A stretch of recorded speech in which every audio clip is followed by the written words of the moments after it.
Hey everybody, this week's Torah portion is Parshas Lech Lecha. And in this week's Torah portion, Avraham, our forefather Avram, and his nephew Lot get into a little minor dispute. They had a little disagreement about how much rights they had to the land of Israel. Avram felt that it wasn't his yet, although it was promised to him, and therefore he couldn't just take anything he wanted. While his nephew Lot was of the belief that since the land was promised to his uncle Avram, therefore everything in it already belonged to Avram, and therefore he had a right to eat from whatever he wanted, even if it was owned by somebody, because ultimately it was going to belong one day to Avram.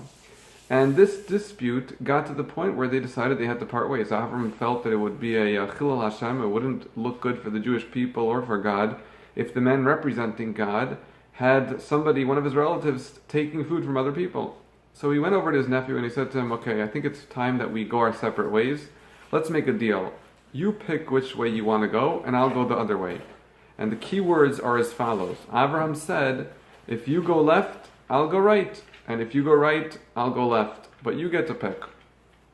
Now the commentators are bothered by the following. If the goal was to separate, then why couldn't Avraham just say, you go wherever you want, and I'll just stay right here? Or you stay right here and I'll go wherever you want. Why did he tell him, you go left and I'll go right, or you go right and I'll go left? All that has to happen is one of them has to move and the other stays put. They didn't both have to move from that spot if they were looking to avoid being together.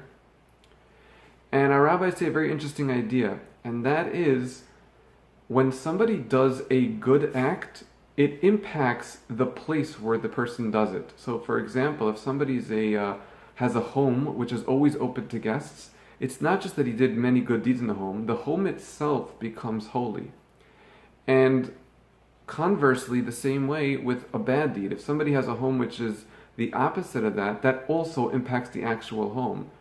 If there was a dispute on the land, and that was a land where people had fought, where Avraham and his nephew disagreed, and there was a fight or a disagreement, that impacted that spot. And when Avraham was teaching his nephew, perhaps for the last time that he saw him, was that if we're going to have disagreements, it's not just a problem between us, it makes the whole place bad. So much so that now none of us can stay here, because this spot has been impacted by our disagreement. Because any good deed affects the place around us, not just the people, but the place, and any bad deed does the same thing. And that's what Avram was trying to teach his nephew before saying goodbye.